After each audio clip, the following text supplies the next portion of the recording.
ओम शांति। आज 13 अगस्त 2026 के बाबा के अनमोल मधुर महावाक्य सुनेंगे। आज की मुरली से पहले गीत बजा है, तकदीर जगाकर आई हूं। तो बाबा कहते हैं, बच्चे, तकदीर कैसे जगती है? तकदीर जगती है जब हम पतित पावन बाप को याद कर पावन बनते हैं। बाबा कहते, जब तुम पावन बनते हो तो गृहस्थ व्यवहार में रहते हुए पावन गृहस्थ आश्रम कहा जाता है। इसलिए सतयुग में भी देवी देवताओं के गृहस्थ आश्रम कहते हैं, परंतु जब पतित बनते हैं तो गृहस्थ धर्म कहा जाता है, गृहस्थ आश्रम नहीं कहेंगे। आश्रम पवित्रता की धारणा के आधार से कहा जाता, लेकिन पतित बनने पर गृहस्थ धर्म निभा रहे। तो इसीलिए ये सूक्ष्म बात आज बाबा ने बहुत सुंदर बताई है। दूसरा बाबा कहते हैं कि जब तुम तकदीरवान बनते हो तो तुम्हारी बुद्धि पलटने लगती है। ज्ञान सागर बाप आकर के जो ज्ञान देते हैं, उस ज्ञान को धारण करने से बुद्धि पारस बुद्धि बनने लगती है। तो जिसकी पारस बुद्धि है, ऐसे पारसनाथ पारसनाथिनी का भी यादगार है, उसको तकदीरवान कहेंगे। साथ ही साथ बाबा कहते हैं कि जो तकदीरवान है वो सबको सुख देते हैं। तुम व्यास के बच्चे सच्चे सच्चे सुखदेव हो, तो तुम सबको सुख देना आरंभ करते हो। कभी किसी को मन वचन कर्म से दुख नहीं देते, उसको कहते हैं तकदीरवान बच्चे। ऐसे बाबा ने आज की मुरली में अनेक ऐसी सुंदर निशानियां बताई हैं, जिससे हम स्वयं को भी देख सकते हैं हम कहां तक तकदीरवान बने। तो सुनते हैं आज के बाबा के अनमोल मधुर महावाक्य। ओम शांति। मीठे बच्चे, बाबा आए हैं तुम्हारी तकदीर जगाने। पावन बनने से ही तकदीर जगेगी। आज की मुरली से प्रश्न है, जिन बच्चों की तकदीर जगी हुई है उनकी निशानी क्या होगी? उत्तर, वे सुख के देवता होंगे। बेहद के बाप से सुख का वर्षा लेकर सबको सुख देंगे। कभी भी किसी को दुख नहीं दे सकती। वह है व्यास के बच्चे, सच्चे सच्चे सुखदेव। दूसरी निशानी, वह 5 विकारों का संन्यास कर सच्चे सच्चे राजयोगी राज ऋषि कहलाते हैं। और तीसरी निशानी, उनकी अवस्था एक रस रहती है। उन्हें किसी भी बात में रोना नहीं आ सकता। उनके लिए ही कहते हैं मोहजीत। आज की मुरली से पहले गीत बजा है, तकदीर जगाकर आई हूं। ओम शांति।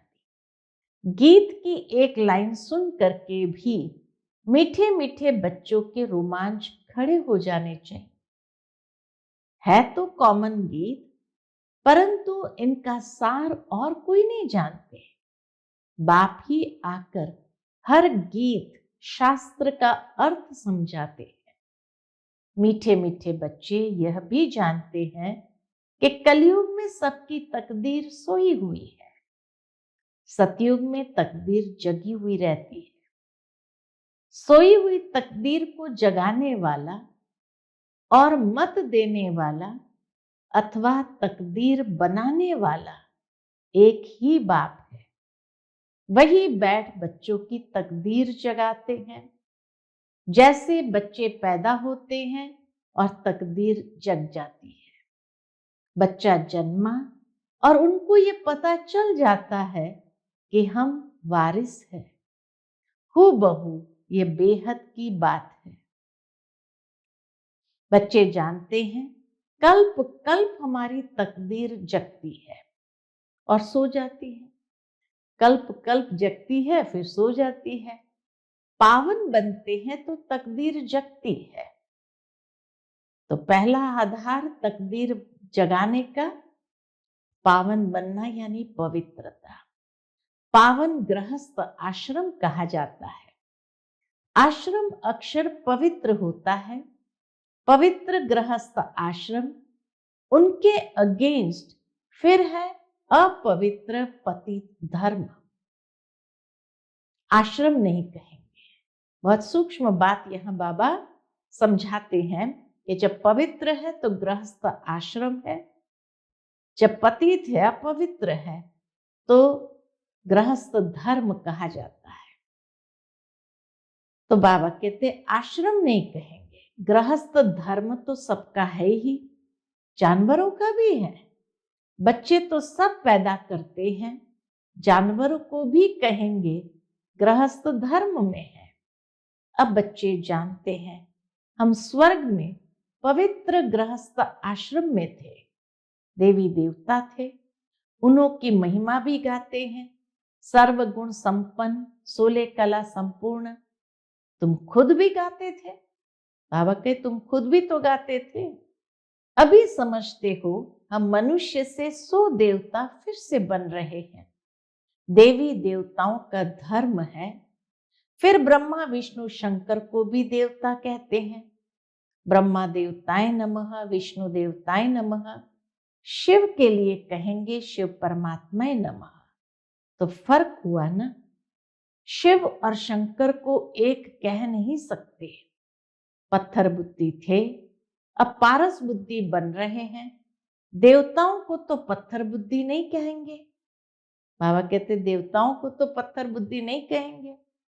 फिर ड्रामा प्लान अनुसार रावण राज्य होने से उन्हों को भी सीढ़ी उतरनी है, देवताओं को भी सीढ़ी उतरनी। पारस बुद्धि से पत्थर बुद्धि बनना है।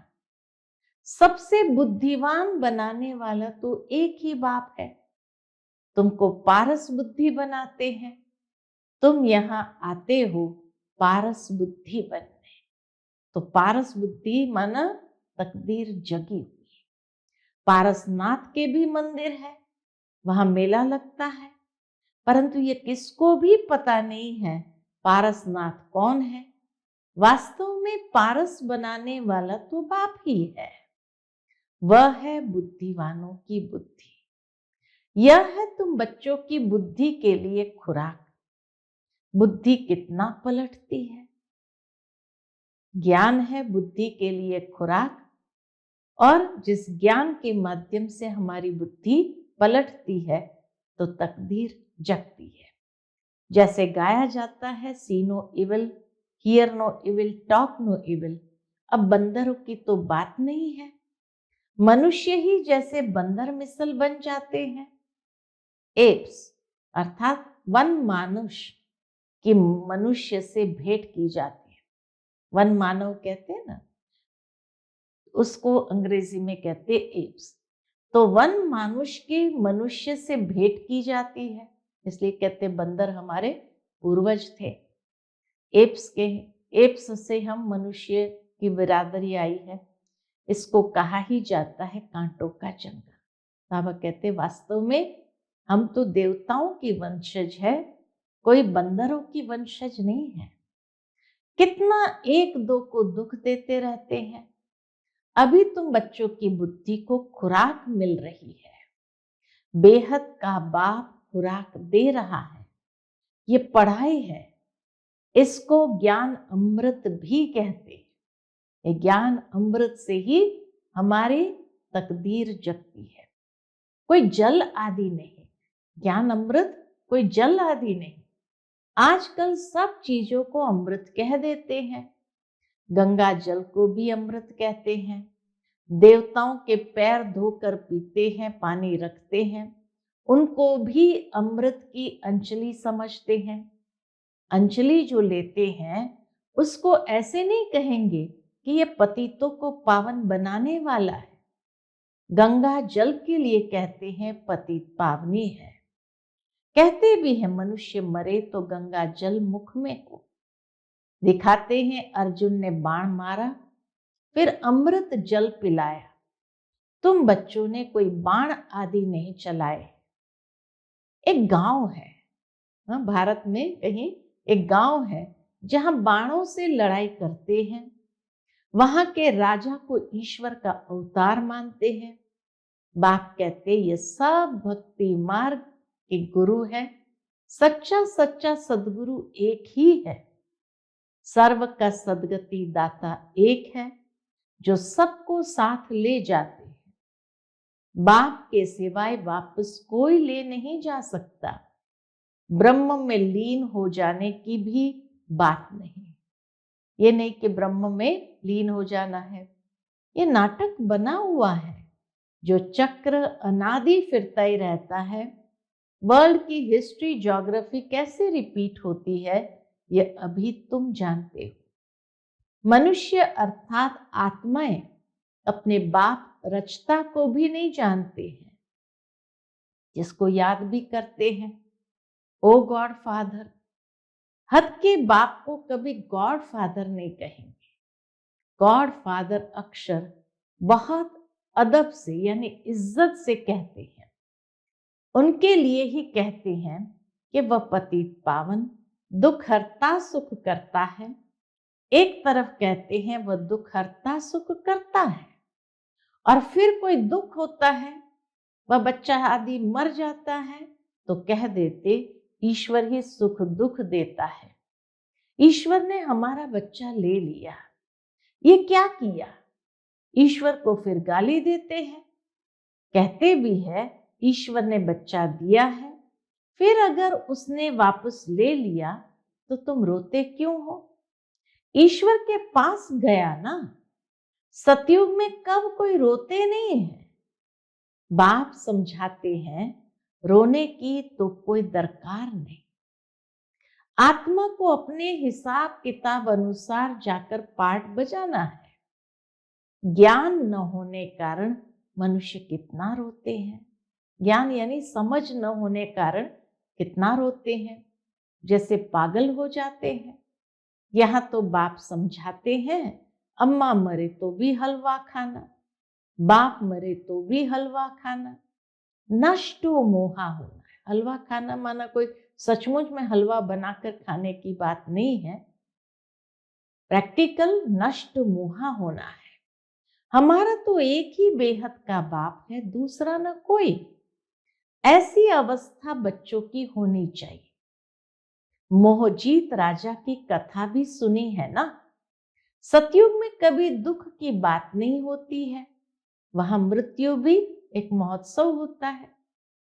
जाने से पहले साक्षात्कार होता है कि अब ये शरीर बहुत पुराना हो गया, अब जाना है, और कहाँ जाना है वो भी साक्षात्कार होता। तो सारे परिवार को बुला करके छुट्टी लेते हैं और बड़ा उत्सव मनाते हैं कि खुशी खुशी से उसको अगले जन्म के लिए भेज रहे हैं। तो इसीलिए वहां मृत्यु भी एक महोत्सव बन जाता है। बाबा कहते सतयुग में कभी दुख की बात नहीं होती, न कभी अकाले मृत्यु होती है। बच्चे जानते हैं हम काल पर जीत पाते हैं। बाप को महाकाल भी कहते हैं। कालों का काल, तुमको काल पर जीत पानी है, अर्थात काल कब खाता नहीं। काल न आत्मा को न शरीर को खा सकता। आत्मा एक शरीर छोड़ दूसरा लेती है, उसको कहते हैं काल खा गया। एक शरीर छोड़ दूसरा लेती तो कहते काल खा गया। बाकी काल कोई चीज नहीं है जो आकर के खा लेवे। मनुष्य महिमा गाते रहते हैं, समझते कुछ नहीं।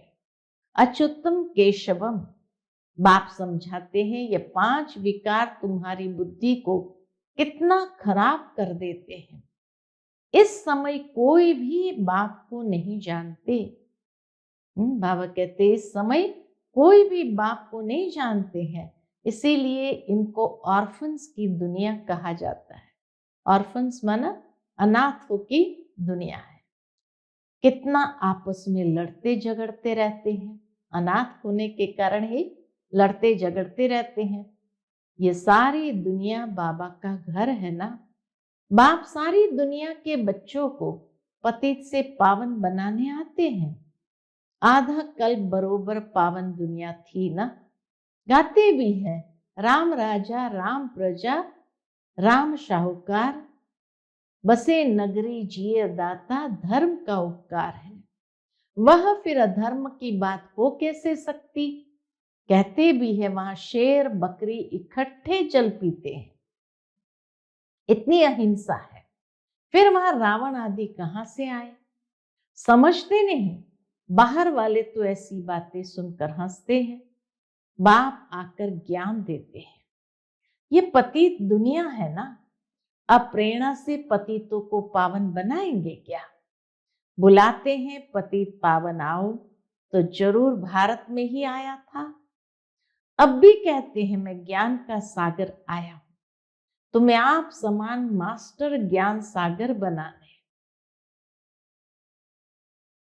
बाप को ही सच्चा सच्चा व्यास कहेंगे, तो यह व्यास देव और तुम उनके बच्चे सुखदेव। व्यास के बच्चे सुखदेव, तुम अभी सुख के देवता बनते हो, सुख का वर्षा ले रहे हो व्यास शिवाचार्य से।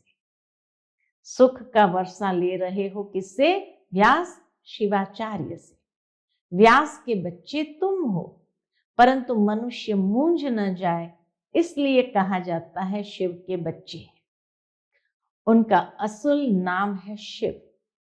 आत्मा को जाना जाता है, परमात्मा को भी जाना जाता है। वही आकर पतित से पावन बनने का रास्ता बताते हैं। कहते हैं मैं तुम आत्माओं का बाप हूं। कहते हैं अंगुष्ठे मिसल है। परमात्मा कैसे हैं, अंगुष्ठे मिसल है। इतना बड़ा तो यहाँ ठहर भी न सके, इतना बड़ा लिंग तो भ्रुकुटी के बीच में ठहर भी न सके।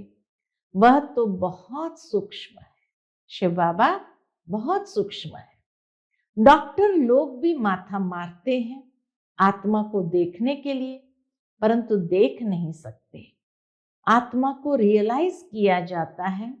बाप पूछते हैं अब तुमने आत्मा को रियलाइज किया है। इतनी छोटी सी आत्मा में अविनाशी पार्ट नूंदा हुआ है, जैसे कि एक रिकॉर्ड है। पहले तुम देह अभिमानी थे, अभी देही अभिमानी बने हो। तुम जानते हो हमारी आत्मा 84 जन्म कैसे लेती रहती है, उनको एंड नहीं होता। बाबा कहते कैसे हम आत्मा 84 जन्म लेती है, उनका एंड नहीं होता, पार्ट का एंड नहीं होता। कोई कोई पूछते हैं ये ड्रामा कब से शुरू हुआ, परंतु यह तो अनादि है, ये कभी विनाश नहीं होता। इनको कहा जाता है बना बनाया अविनाशी वर्ल्ड ड्रामा। वर्ल्ड को भी तुम जानते हो। जैसे अनपढ़ बच्चों को पढ़ाई दी जाती है, ऐसे बाप तुम बच्चों को पढ़ा रहे हैं। आत्मा ही शरीर द्वारा पढ़ती है। यह है पत्थर बुद्धि के लिए फूड, भोजन। बाबा कहते हैं आत्मा जो पढ़ाई पढ़ रही है, ये पढ़ाई ही पत्थर बुद्धि के लिए भोजन है। बुद्धि को समझ मिलती है। तुम बच्चों के लिए ही बाबा ने चित्र बनवाए हैं, बहुत सहज है। त्रिमूर्ति ब्रह्मा विष्णु शंकर। अब ब्रह्मा को त्रिमूर्ति क्यों कहते हैं? देव देव महादेव एक दो के ऊपर रख देते हैं। ब्रह्मा को त्रिमूर्ति कह दिया, माना तीनों मूर्तियों का रचयिता। फिर देव देव महादेव कह दिया, तो दोनों को एक दूसरे के ऊपर रख दिया। अर्थ कुछ भी नहीं जानते। अब ब्रह्मा कैसे हो सकता, जबकि ब्रह्मा को प्रजापिता कहा जाता है, तो सूक्ष्म वतन में वह देवता कैसे हो सकता? प्रजापिता ब्रह्मा तो यहां होना चाहिए।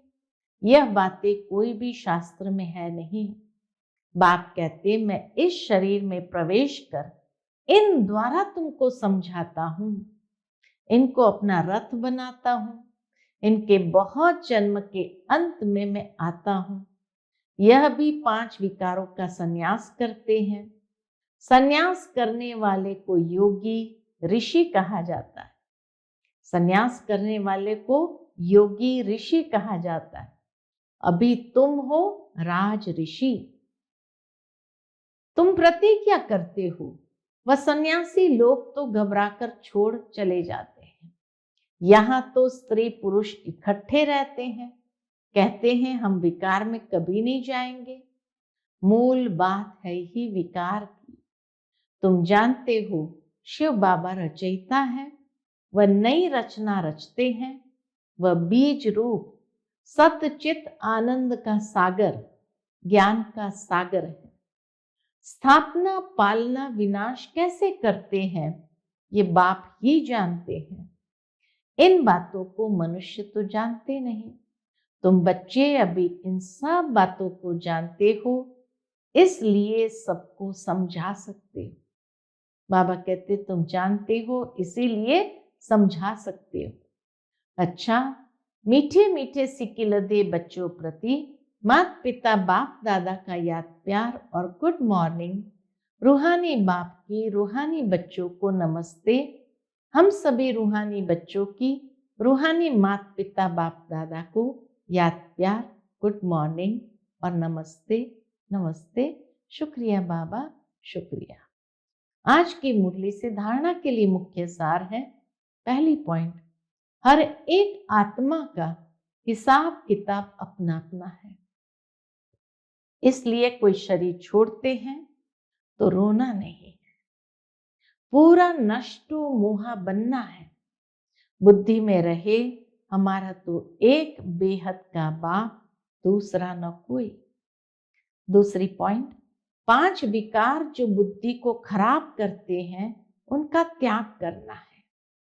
सुख का देवता बन सबको सुख देना है, किसी को भी दुख नहीं देना है। आज का बाप दादा का मधुर वरदान हम बच्चों के प्रति है, सदा मर्यादाओं की लकीर के अंदर रहने की केयर करने वाले मर्यादा पुरुषोत्तम भव। सदा मर्यादाओं की लकीर के अंदर रहने की केयर करने वाले मर्यादा पुरुषोत्तम भव। केयर करना माना संभाल करना। तो मर्यादा की लकीर के अंदर रहने की, स्वयं की संभाल करने वाले मर्यादा पुरुषोत्तम भव। जो बच्चे अपने आप को एक ही बाप अर्थात राम की सच्ची सीता समझकर सदा मर्यादाओं की लकीर के अंदर रहते हैं, अर्थात ये केयर करते हैं, ये संभाल करते हैं, वह केयरफुल सो चीयरफुल। जो संभाल करते हैं वही सदा हर्षित रह सकता है। तो वह केयरफुल सो चीयरफुल स्वतः रहते हैं।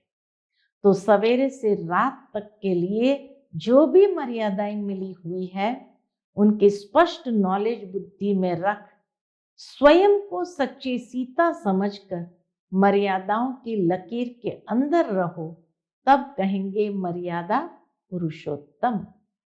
मर्यादा की लकीर के अंदर रहेंगे तब कहेंगे मर्यादा पुरुषोत्तम। आज का स्लोगन है, सेवा की अति में नहीं जाओ, सेवा और स्व पुरुषार्थ का बैलेंस रखो। सेवा की अति में नहीं जाओ, सेवा और स्व पुरुषार्थ का बैलेंस रखो। फिर मातेश्वरी जी के अनमोल महावाक्य है। टाइटल है अखंड ज्योति तत्व साइलेंस लॉज और साकारी दुनिया प्लेग्राउंड है। अखंड ज्योति महातत्व वह है साइलेंस लॉज और साकारी दुनिया यह है प्लेग्राउंड। आत्माओं का निवास स्थान है अखंड ज्योति महातत्व, जहां इस शरीर के पाठ से मुक्त है, अर्थात दुख सुख से न्यारी अवस्था में है, जिसको साइलेंस लॉज भी कहते हैं। लॉज होती है होटल, तो साइलेंस की जगह स्थान जिसको साइलेंस लॉज भी कहते हैं, और आत्माओं का शरीर सहित पाठ बजाने का स्थान उसको प्लेग्राउंड कहते हैं, खेल का मैदान कहते हैं। तो बाबा कहते हैं शरीर सहित पाठ बजाने का स्थान प्लेग्राउंड यानी खेल का मैदान, ये साकारी दुनिया है। तो मुख्य दो दुनिया है, एक है निराकारी दुनिया, दूसरी है साकारी दुनिया।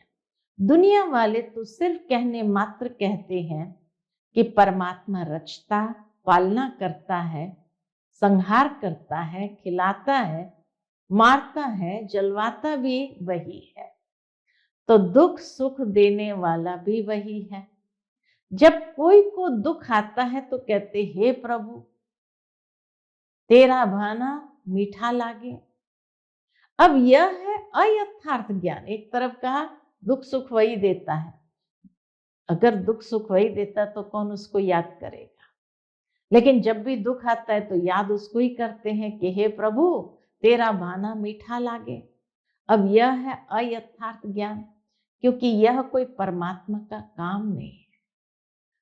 परमात्मा दुख हरता है, दुख करता नहीं है।